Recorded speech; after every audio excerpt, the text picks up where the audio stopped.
Well, hello to everyone joining us.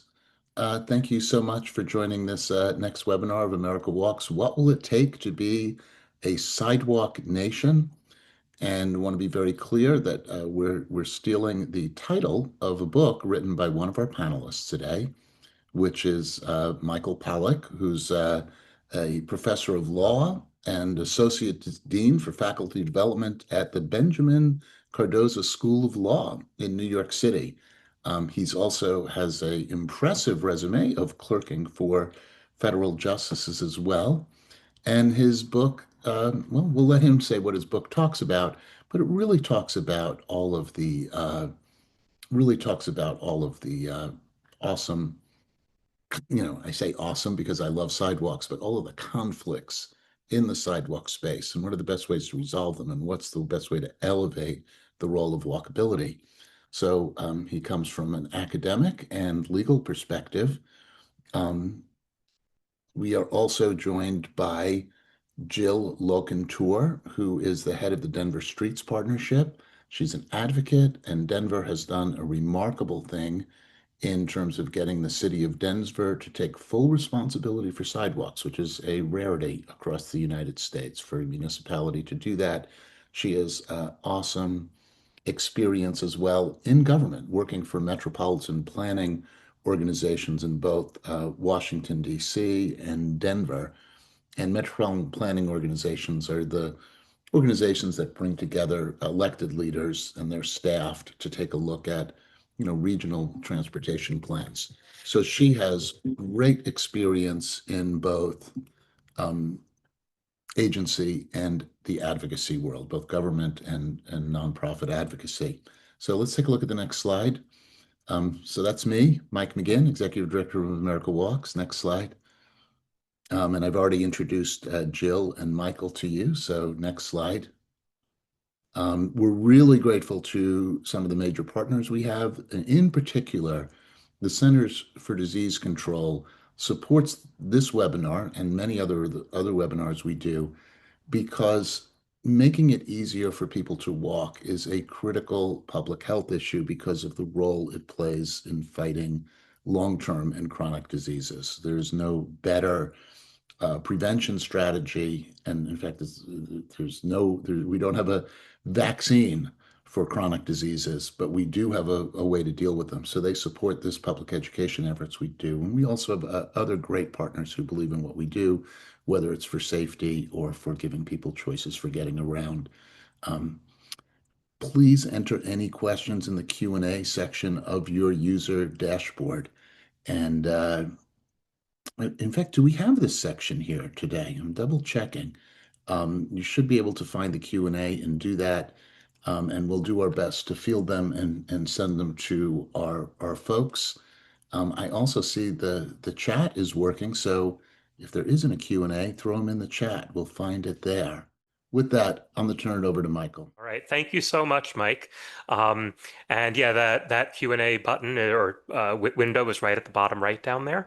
So it is a real pleasure to be here with you all today. I'm seeing huge numbers in the participants window, so that's really exciting. As Mike said, my name is Michael Pollack. I'm a law professor at Cardozo Law School in New York City. In addition to thanking America Walks and Mike, I really want to thank Jill Locantore for joining us. She has done incredible work and has been a real help to me in my own research too. So I'm really excited for you all to hear from her. So with that, let me begin. I'll share my little slide deck here. So my new book is called Sidewalk Nation, The Life and Law of America's Most Overlooked Resource.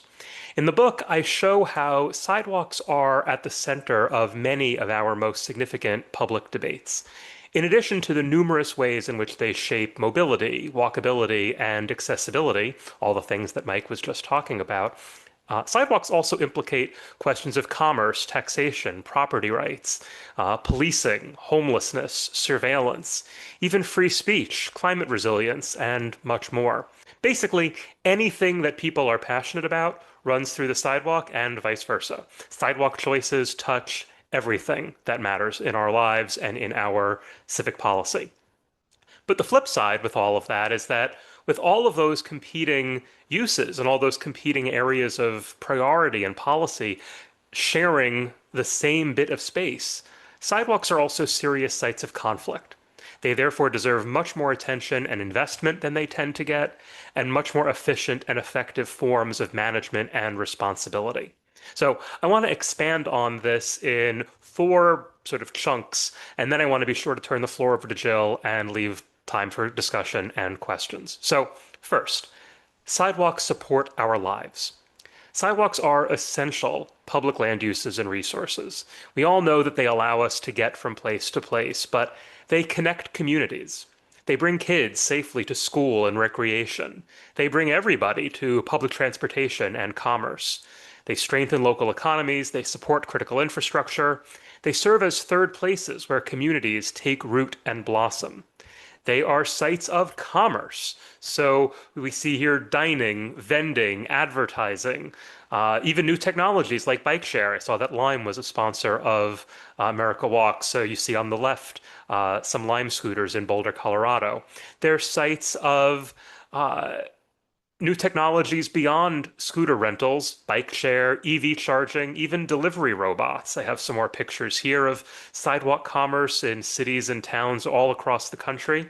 Here, of course, some of the big delivery robots. Sidewalks are also sites of speech and protest and public art. They're where people collect signatures for petitions and where they picket establishments they want to protest.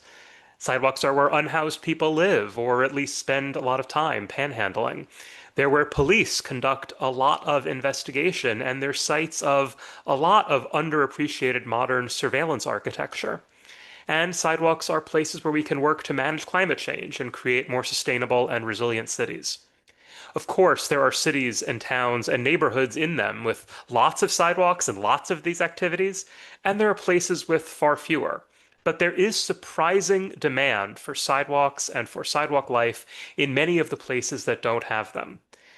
In fact, almost 80% of Americans say that walkability is either very or somewhat important to them when choosing a neighborhood, and almost 80% are even willing to pay more for it. Now, how best to meet that demand is a difficult question that requires serious thought and management. And that leads to my second point, sidewalk conflict. With all of these uses competing for the same bit of space, sidewalks are also sites of conflict, right? There's only so much space. Economic uses, for example, are perennial source of clashes. Advertising and cafe tables encroach on pedestrian space. Scaffolding, queuing on the right side of the slide. You see just one of those stanchions where people are going to line up for an ice cream shop on the right. And on the left, you see their own cafe tables and other parts of their use of the sidewalk. All of these things take up space. Delivery robots take up space. Vending takes up space. Social gatherings and protests take up space. In fact, the taking up of space is often the point of a protest. Trees, which are easy to think of as an unalloyed good, right? They provide shade and oxygen, but they also conflict with accessibility because tree roots often heave up those sidewalk pavers. All these photos are from New Orleans, but it happens all across the country too. I could I could keep going. The point is that nearly nowhere else in our lives and nearly nowhere else in our cities do we have this breadth of conflict taking place with such frequency and scale. But what ultimately sets sidewalks apart is not just this inherent conflict among uses, it's how we take them for granted in policy and law. That's my third point. Sidewalks are badly managed. With so much at stake, it is critical that we get sidewalk law and policy right, but too often we don't. There are two aspects of the status quo that are really flawed. The first is the outsized role of individuals and property owners.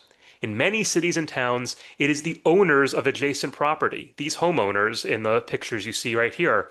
It is the owners of adjacent property who are required to repair the sidewalk, to even install the sidewalk. The costs of both of these obligations can pile up into the thousands and thousands of dollars. Similarly, owners are often required to shovel the snow or clear the ice off the sidewalk. And all of this is a big part of why sidewalks are often in worse shape and are less accessible in poorer neighborhoods. where the law makes it so that a neighborhood's sidewalks, the quality of those sidewalks, rises and falls with its residents' fortunes and wallets. And when properties are vacant or owned by absent owners, maintenance gets not done. So the first flaw is this role of property owners in sidewalk management that is both often ineffective and doesn't fall equally on all different kinds of neighborhoods. The second frequent flaw in the current regime is that coordination inside of local governments tends to be quite poor. In the course of writing this book, I want to be very clear. I was privileged to travel to and meet with folks in cities and towns all across the country, and everyone that I met with was really, really dedicated and talented and capable and understood the importance of sidewalks. But structural and legal and financial constraints often hold them back. In most cities and towns, a number of scattered parts of city government regulate the sidewalk and regulate the uses that happen there, and they don't always coordinate very well. We often think of Department of Transportation first, and DOTs often play the leading role, but they're not alone on the sidewalk. Sanitation, buildings, consumer affairs, parks, health, homeless services, police, fire, all of these overlap on the sidewalk, but none of them really sees the whole picture. And without any of them really stepping back and taking that 360 view, regulators can both leave gaps and create new and unintended clashes. So, together, these two structural choices, private owner responsibility and fractured governmental responsibility, mean that necessary work can fail to pan out. It means that public accountability and oversight is really hard to come by. And it means that those adjacent property owners who bear the burdens of sidewalk maintenance sometimes think of that space as belonging to them and act territorially about it. And that's not good either for when it comes to real public space. We want it to be available to everybody. So there's a lot that we can fix, and that leads to my fourth point, how we can save the sidewalk. Two changes, one for each of those flaws, would go a huge way towards setting things right. The first is to shrink the footprint of private owners in the sidewalk business. Municipalities should take on much more of this responsibility, and some are starting to do so. Cities in upstate New York, like Ithaca and Hudson, have made the change. I write about them in the book. Louisville, Kentucky did it in 2010. Denver is an especially bright and recent light on this front, thanks to Jill and her team. So I'm going to let you hear more from her about that. So I don't want to give any spoilers away, but Denver is leading the charge on this front. And maybe Jill will tell us how we can get more cities to follow in their footsteps.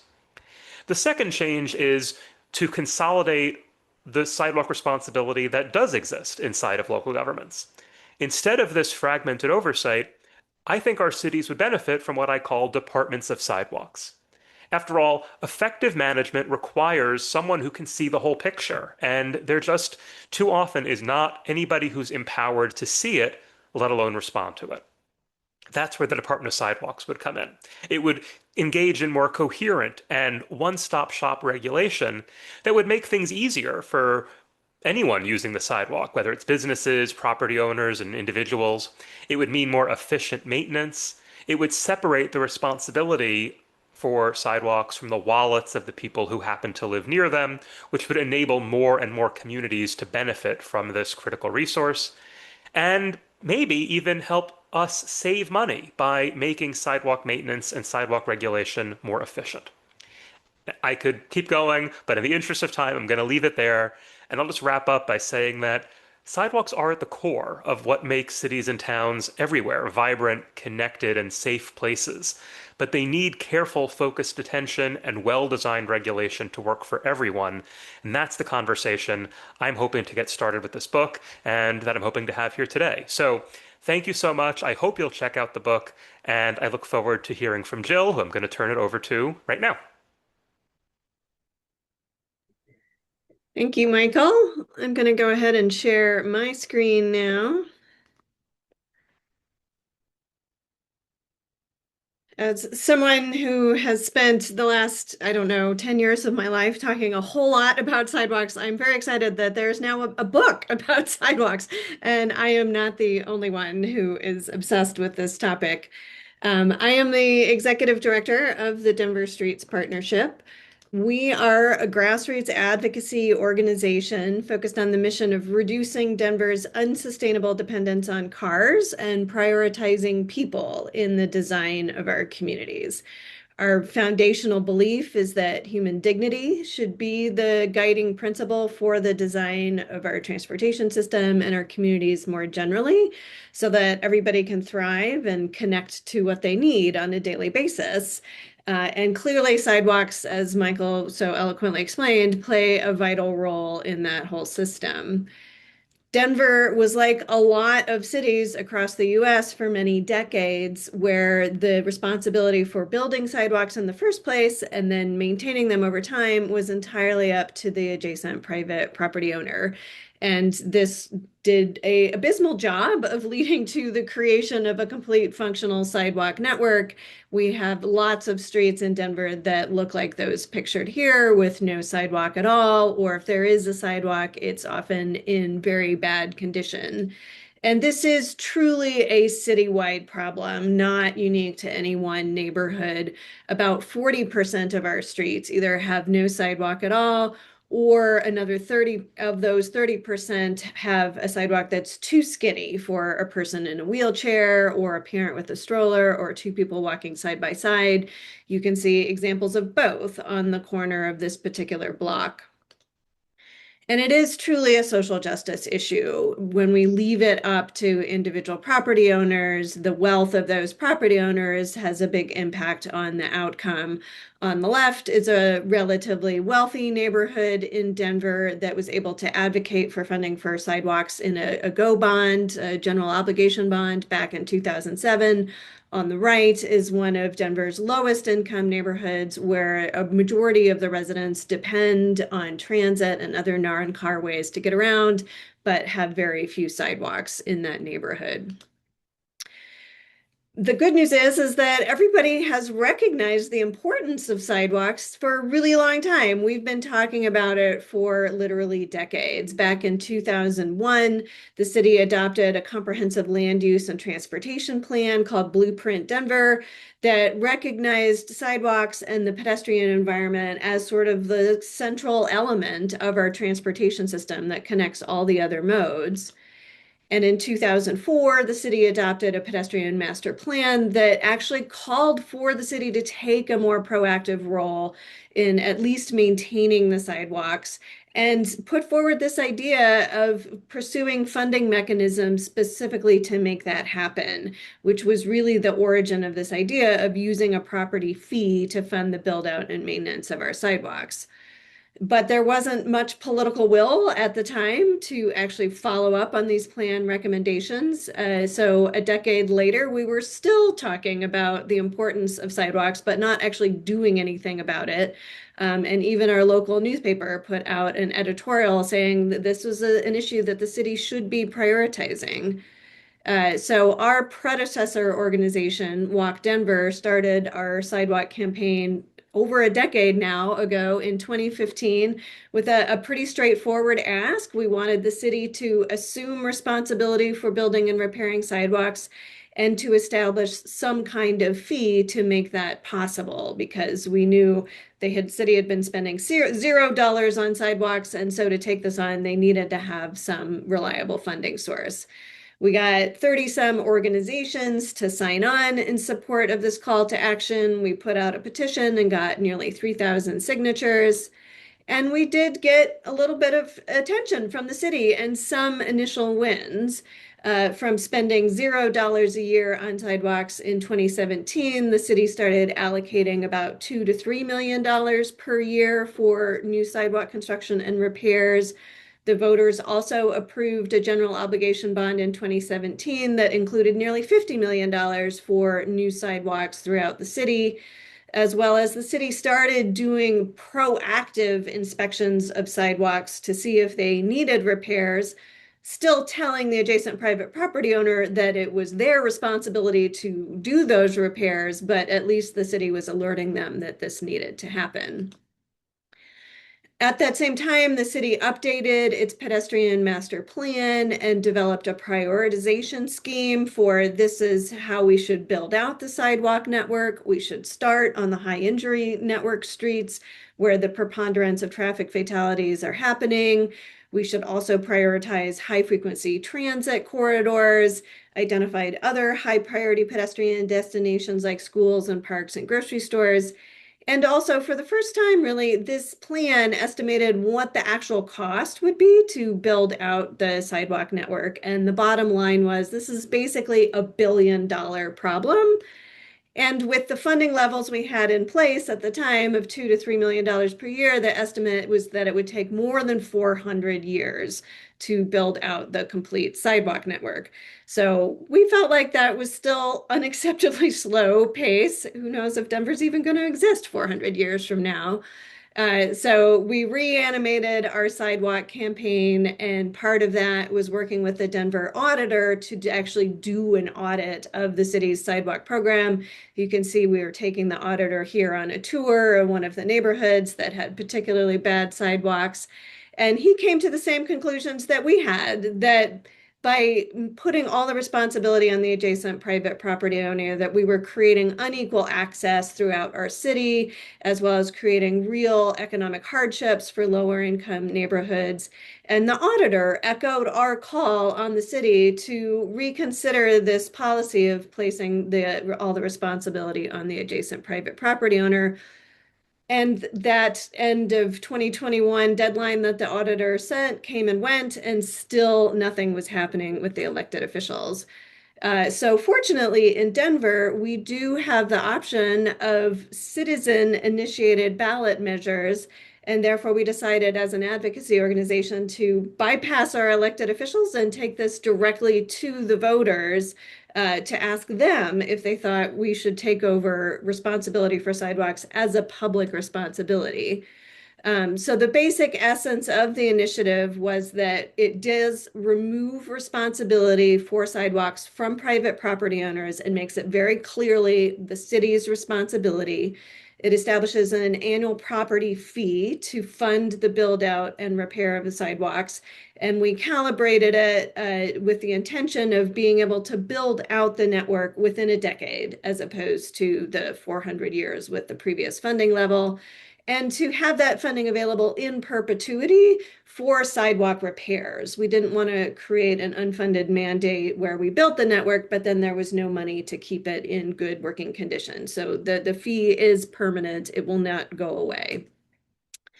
There have been some changes to the property fee from what was in the original ordinance. City Council wanted to amend it a little bit. Originally, the fee was structured as a fee per linear foot of property frontage. So if you have a little bit of sidewalk in front of your property, you would pay a smaller fee. If you had a very big property with a lot of sidewalk in front of it, you would pay a larger fee. There was a lot of debate about whether that was fair or not. I will tell you there's like 600 different ways to define what fair means, but where we landed was more of a flat fee. The vast majority of properties in Denver pay $150 per year, and only extremely large properties pay an additional fee based on that additional linear footage of property frontage. The original ordinance also included an automatic discount for designated low-income neighborhoods, so property owners in those parts of the city would pay less.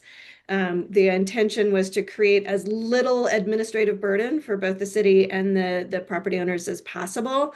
That has since been switched to what's basically an instant rebate for specific properties that qualify because of their actual income levels.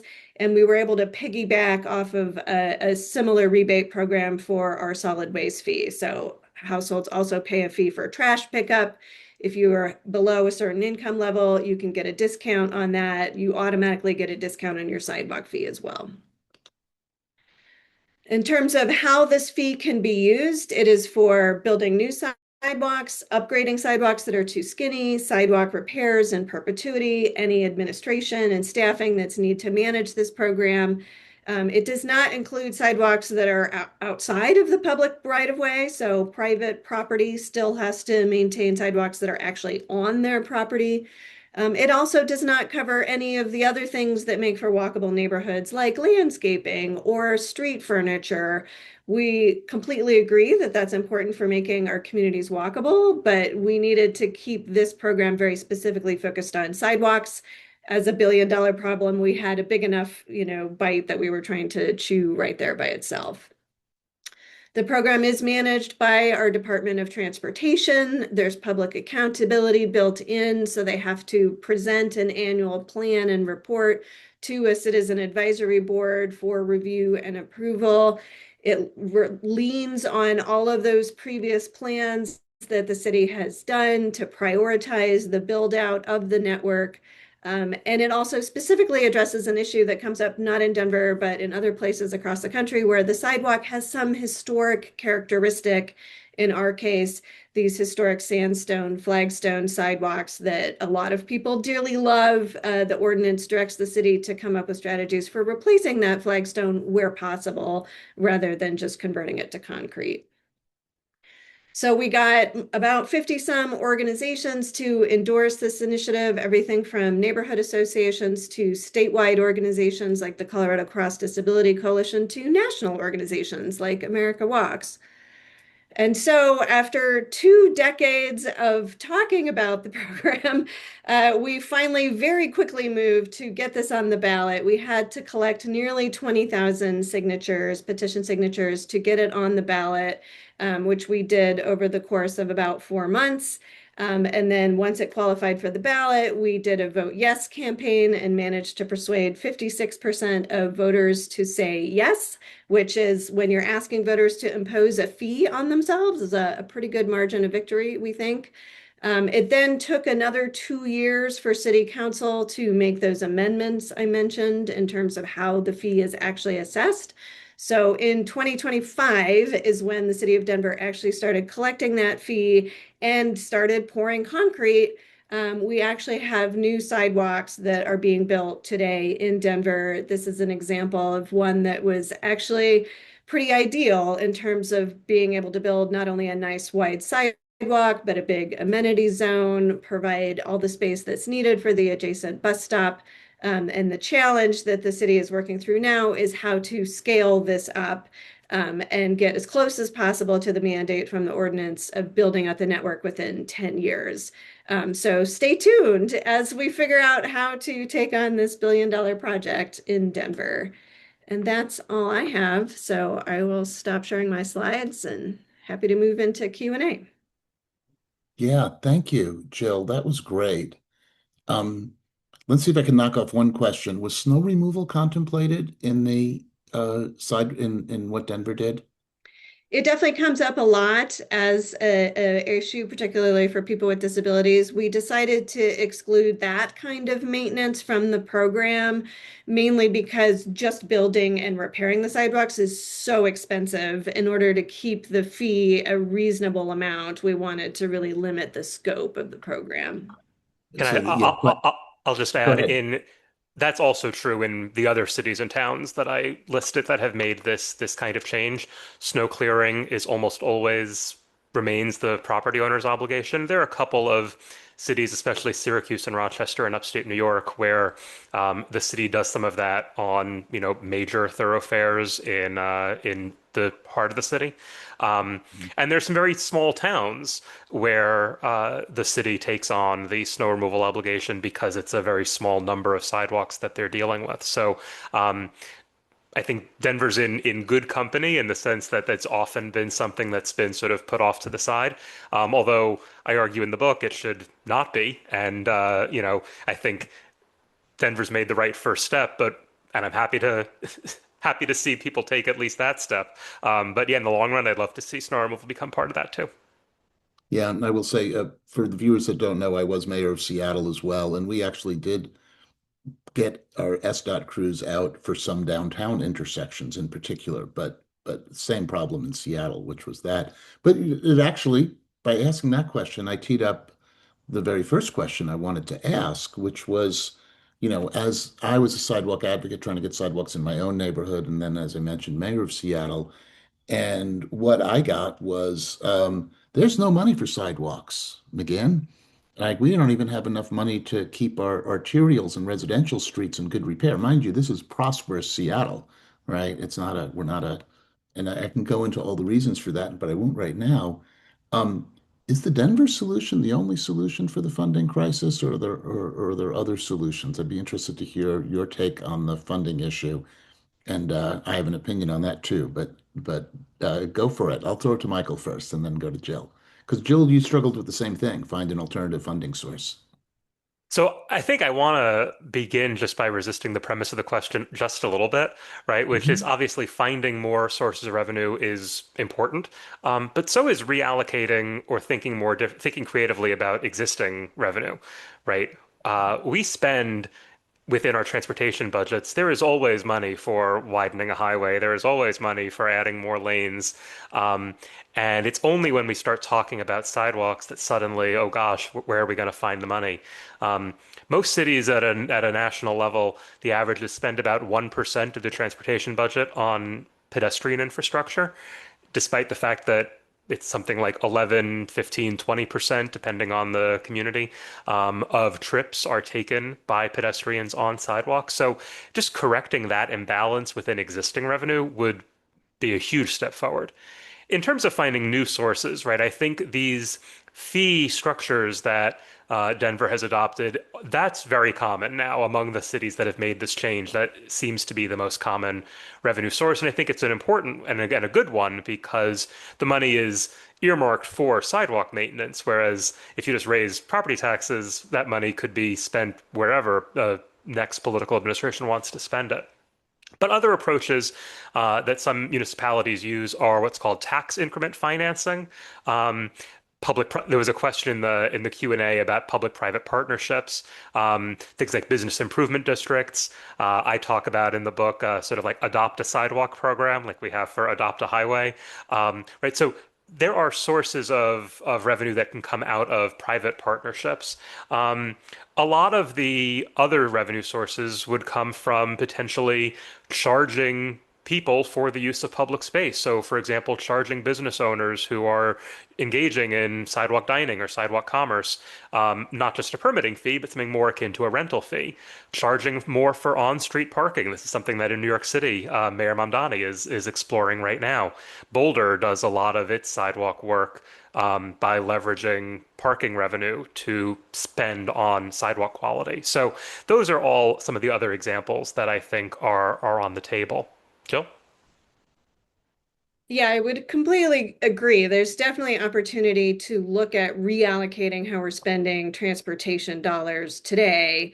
It is estimated to be about $1 billion to build out our sidewalk network, which is thousands of miles of sidewalks. By contrast, we just widened a section of Interstate 70 that's maybe 5 miles long and spent over $2 billion on that, right? So there's clearly some priorities being expressed here in how we're spending money. A lot of that money for highways does come from the federal government, and there are some real challenges with using federal dollars for these very small scale programs. They often come with all these requirements around environmental review and administrative overhead that may not really be appropriate at the scale of a sidewalk. We don't need that to do a NEPA analysis for every sidewalk that we build. So in some cases, it does make more sense to look to these local sources. We also in the past looked at things like business improvement districts or just general improvement districts, but saw some real equity challenges with that. The types of neighborhoods and communities that have the wherewithal to establish a business improvement district usually already has more resources to begin with, and it's the lower income neighborhoods that yet again lose out in that equation. And so we really wanted to find a truly citywide solution that didn't leave any neighborhood behind. And that's so So, important, right? Because I think what often gets missed, and some people in the mhm, chat have been saying, how crazy it is to think of putting private property owners in charge of handling public space. We would never do that for roads and parks and things like that. And that's absolutely right. That's part of what I think is motivating folks like Jill and myself.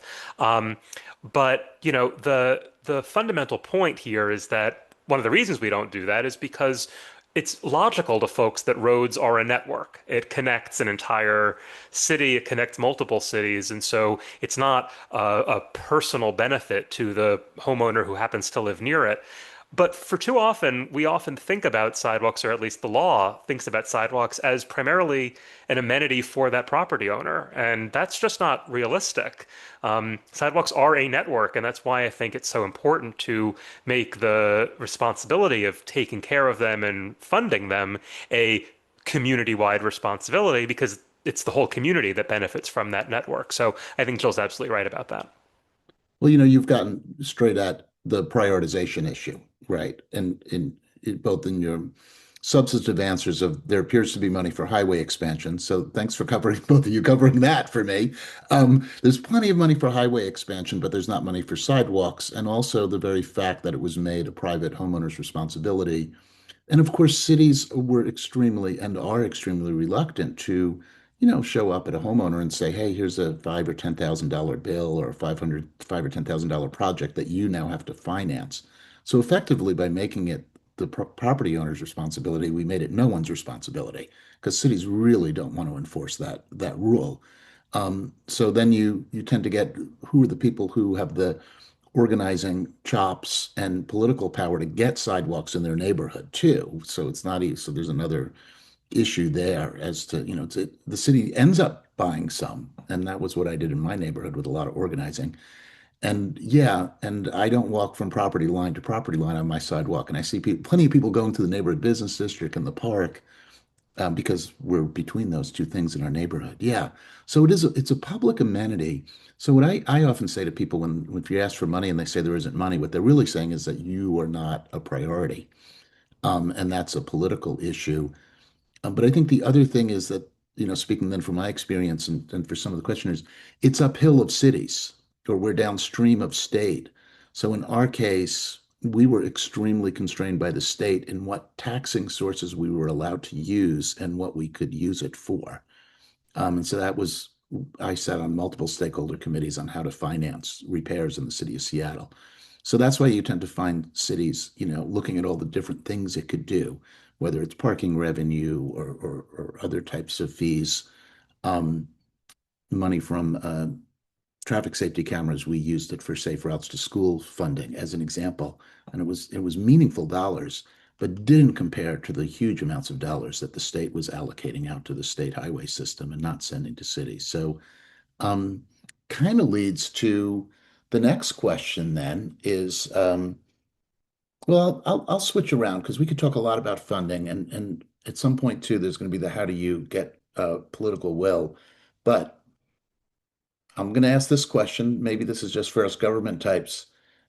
Should it be a Department of Sidewalks or Department of the Public Realm? Was one questioner. And that lumping and splitting question is always a good one, right? Do you prioritize one thing or do you lump it with other similar things?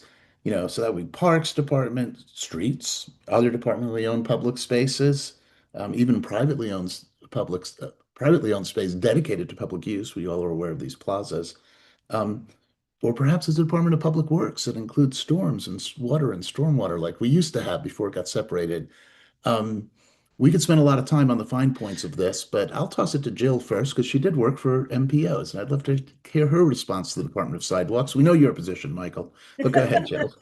I do actually love this idea of a Department of Public Realm that thinks both more expansively vertically, right? Because the sidewalk is important horizontal structure, but the public realm is defined by all these things like trees and pedestrian scale lighting and street furniture, and also kind of getting rid of this arbitrary line that's created by the curb. We tend to think of transportation as something that happens between the curbs, and that space is for cars. And then everything above the curb, that's where we squeeze the rest of public life is above the curb. And I think there could be some benefit in thinking more holistically about this entire public realm, especially as we're dealing with how to build out a sidewalk network. A lot of times the question is going to come up, do we need to move the curb in order to make enough room for an ADA accessible sidewalk, maybe to be able to add street trees adjacent to that? And it becomes a question of trade-offs of how much space do you need below the curb and what do you need it for? Do you need that much space for cars, or do we really want to elevate pedestrians and other uses above cars? And so having that perspective of the public realm, I think, can help us think about these trade-offs and these issues in a really holistic way. So, Michael. I would be happy with any of these because they're all improvements on the status quo, right? Um, I do think, though, there is something, and let me also just say, because this I hear a lot when I talk to folks in city governments, um, what I think Jill and I are both talking about in whatever the particular framing is not duplicative or additive to the city bureaucracy, but rather reorganizing and streamlining it, right? That all of these functions are being served right now, but they're being served inefficiently or in overlapping ways that can create all of these problems or these sort of lack of identifying a particular problem that needs to be solved. And so it's about pulling out functions out of existing agencies into something else rather than adding something else. Um, the reason I focus on the Department of Sidewalks and not of the public realm or of other things, right, is I think the sidewalk itself is a unique kind of space, different from parks, different from roads, and different from other parts of the public realm, in that, as I was saying earlier, it serves so many functions, not just recreation, not just transportation, but both of those things and so much more. And so my concern is that in a Department of the Public Realm, for example, sidewalks would still sort of end up being maybe not as much of an afterthought as they are now, but still something of an afterthought and or still approached primarily with a mobility or transportation focus. And I think the reality is they're about more than that, and people want them to be about more than that. And so we need to think about how do we approach regulation and approach management of the space in a way that covers all of these different kinds of uses. And I think that's a tall order for just a part of an agency, but rather that sounds like an agency of its own. Um, but again, any of these changes would be a massive improvement over what we have right now. In New York City, under the Adams administration, there was a sort of public realm czar. It wasn't a department; it was an individual in the inside of the of City Hall, inside of the mayor's office, and she was doing an incredible job trying to sort of provide this coordination and clearinghouse for what the different agencies were doing. I think that's even simple steps like breaking down silos, improving interagency coordination. Those are things that cities can do without any major changes at all. And so there's a spectrum of reform to be made here. And again, I think any of them is better than what we've got right now. And just even having the conversation about what could we do better to manage sidewalks in particular and public space in general, that's great. So, first an aside, whenever you see somebody is appointed as a czar for any issue, it's a sign that it's a virtually intractable problem because it is siloed among so many agencies. And perhaps by appointing the czar, everybody will, hope that it'll fix things. But it is really challenging, and silos in government are real. And that's I think one of the things that we're really getting at here is the we organize a lot of city government around different functions, right? Delivering the electricity, delivering the water, delivering the stormwater relief, and other things, or delivering the roadways. And the culture of the streets department has has been historically, how do we move vehicles, right? That's the metric of success, how many vehicles we move. And I think moving to kind of a place-centered approach is different. I just think of the difference between our parks department in Seattle, and by the way, I liked our SDOT too. You know, we had some really great people there. But the parks department was really comfortable with trying to figure out conflicts among users. Oh my God, so dodgeball players are using the tennis courts. We got to figure this out, right? And they have ways to do that internally. And I think DOTs traditionally don't have that same ability. And I appreciate you, Jill, raising the question about the moving the curb. Um, because I think we have, there's another question in the chat about, should we be looking at multi-use paths given the rising popularity of scooters and e-bikes? And I think a lot of the solution to that conflict is is wider multi-use paths in certain places and dedicated separate paths in other places. And even in Seattle, the rail trail, the old rail trail that goes through the University of Washington campus, has now been subdivided into the walking space and the biking space. So I think we tend to treat those facilities as things we add on to the side of the road if there's any room, as opposed to using as much of the right of way as possible. So I think it just goes to this culture of both place and prioritization. And I think there's different ways to get there in the way things are organized as well. So, I jumped ahead. I would love to hear any thoughts you all have about active transportation and multi-use paths as well, and kind of the accommodation between e-bikes, scooters, walkers, traffic, buses, etc. I'll throw it to you first, Jill. Yeah, I think that's such an important point. We have to think not only about how people are walking and biking and using scooters today, but how that's continuing to evolve over the future. And how Yeah. do we build a transportation system that's flexible enough to accommodate that change over time? And I think we're entering a phase where it's not enough to say we've got a bike lane or a sidewalk and that's all you need to support the users, but we have to start thinking about the hierarchies within those networks, just like we do for roads, right? Like we have this common parlance of a local street versus a collector street versus an arterial street. And usually when we use those words, we're talking about how many cars can move through that space, how fast. I'd love to start thinking about sidewalks and bike lanes the same way. Is this a local sidewalk? Is this an arterial sidewalk? How many people are we expecting to be walking in this space using how many different variations of speeds? And are we creating enough space to accommodate that diversity of uses?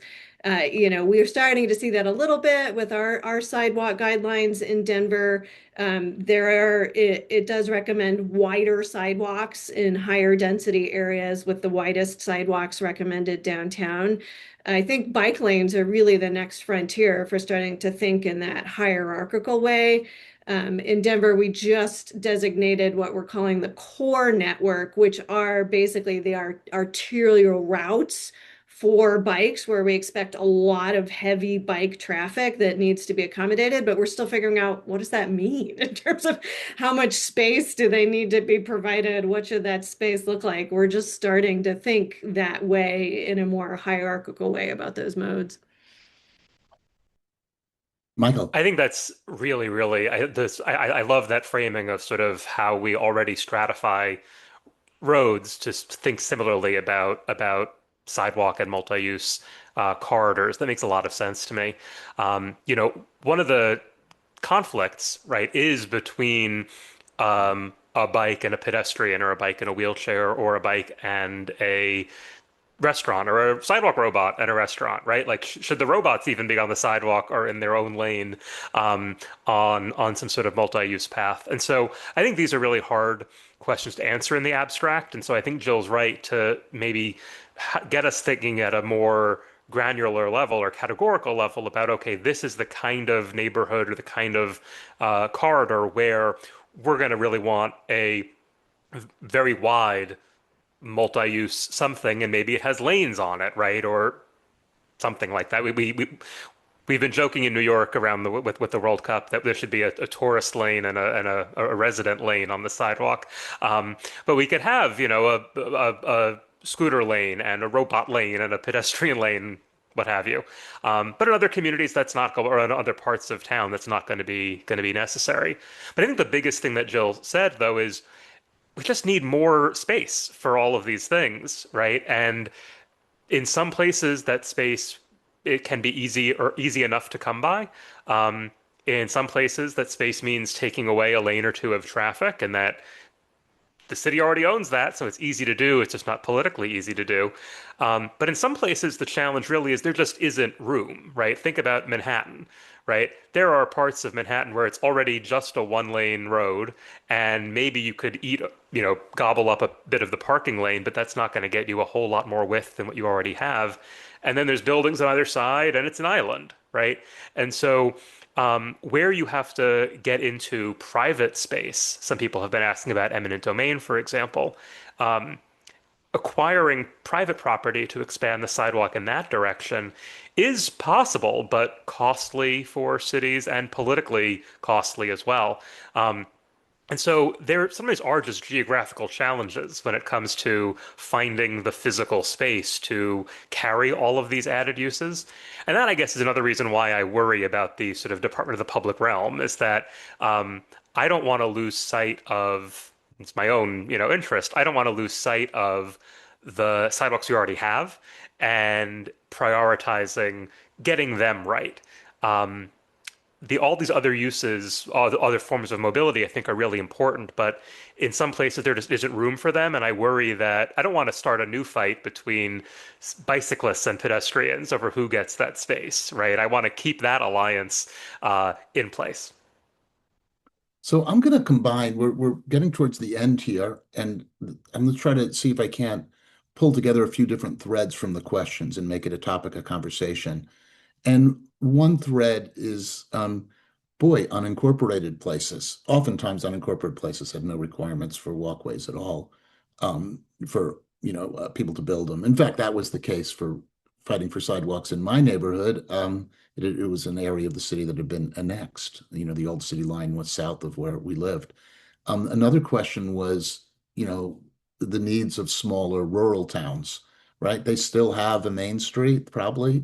In fact, some of these rural towns have wonderful examples of traditional walkable form in terms of the buildings and street grid and the rest, but then they have state highways going through them.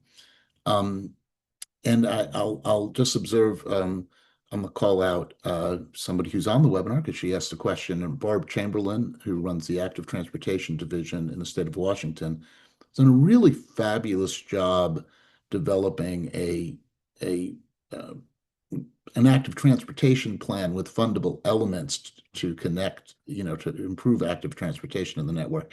So what's the role of the state and how can and counties and how we've been talking at the city level, but what would be looking at a higher level, whether unincorporated areas or the state level or the county level in terms of looking at these issues? What's the role of higher levels of government, would you say? I'll go to Jill again. She was in an MPO. She's in a Metropolitan Planning Organization, so she's probably got the best thoughts on this than me. Well, we talked about it previously a little bit. A lot of the funding comes from the state level, right? Like whether it's federal funding that's funneled first through the state or the Metropolitan Planning Organization, or it's the state gas tax or other transportation revenue source. That's where you get the big dollars from, literally billions of dollars to be advocating. And so I think there's room for states to rethink how they're spending those and moving away from project level spending, like we are funding this, expansion of the highway for this quarter-mile stretch, and more programmatic funding, like we want to fund the build out of these active transportation networks, and that requires bundling together a bunch of really small projects, right? So instead of requiring the local government to apply for a grant for each little block long stretch of sidewalk, thinking about, is there a more programmatic way we can pass through these state or federal dollars to local governments to tackle these problems at scale rather than one block at a time? And we in Denver, it's both a city and a county. So I'm not used to thinking about what's the role of the county. It's exactly the same as the city. But you did mention in a lot of unincorporated areas, it's entirely up to the property owner again to like it kicks in when the development happens. You have to build a sidewalk as part of the development. I think there is a place for that if it is a large scale redevelopment, like in Mhm. downtown Denver, the huge sea of parking lots around our ball arena where the sports teams plays is being redeveloped. It's totally makes sense to say the developer has to build the sidewalk network as part of that redevelopment. But if it's just one property at a time, it's like, what is the point, right? Like, you're going to build 50 feet of sidewalk in front of this house that connects to nothing. So I think there needs to be some rationality of not just arbitrarily requiring developers to build sidewalks in these other circumstances outside of a major redevelopment and only triggering that when it truly makes sense to because they are contributing to a network. Michael, you have 2 minutes, and that leaves me 3 minutes for the close. So I just want to really underscore what Jill just said. There are cities, a lot of cities, that have that sort of redevelopment trigger, and that creates this sidewalk to nowhere problem. And as much as I am passionate about sidewalks, and so is Jill, and I think there should be more of them, I don't think they should be done stupidly, right? I don't think they should be built if they're not going to connect to anything. And so that is just another point in favor of more centralized government-led planning and responsibility and execution. Um, when it comes to rural towns, for example, I write about one of them in my book, Netherland, outside of Denver in Colorado. Mike's exactly right. They have a really nice sort of original downtown walkable feel, but as soon as you get outside of it, it's gravel sidewalks or it's no sidewalks at all. Um, Sidewalks were also controversial in Netherlands, or remain controversial, because folks like that rural character, and they don't want they feel like adding sidewalks makes it feel more suburban, and that's not what they moved there for. Um, and that I think is a valid position to take, right? I think that, and it relates to the point we were just making about the sidewalk to nowhere problem. Sidewalks should be installed when they are desired and when they make sense, and not when they don't. Let's also bear in mind there's a cost to installing them. There's a cost to maintaining them. Sidewalks are also more impervious surface that can create more stormwater problems and more climate change maintenance problems. And so, when what you have instead is grass or gravel, that's better in that respect if it's not going to be used effectively. So, I think really being thoughtful about a centralized plan of what are we trying to accomplish in this city and what do the voters, what are the residents looking for, and being responsive to that, not at a individual parochial level, but at a general sort of community-wide ethos level. The unincorporated areas question, I saw that in the Q&A too. It's a really difficult one. There's not, I mean, yeah, we're now talking about county level governance, and they're responsible for so much space that it can be really, really hard to get them on board. And so I think, again, having a community that is clear about what they want and what they're trying to accomplish, and what their ask is, I think that's really essential. Okay, well, All right. first, I want to thank our panelists. Second, I want to say, go buy Michael's book. Third, if you're in Denver, join the Denver Streets Partnership.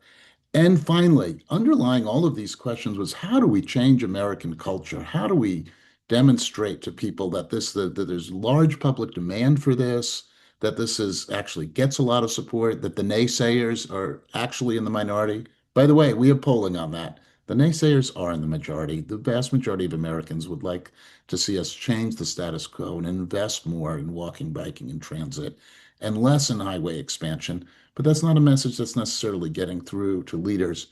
And the best leaders in that are local leaders. And those are the people we support at America Walks through our training programs, through our education programs like this. We have a national walking college. We support the National Week Without Driving to expose elected officials to the challenge faced by the people in their community that don't drive, whether due to age or ability.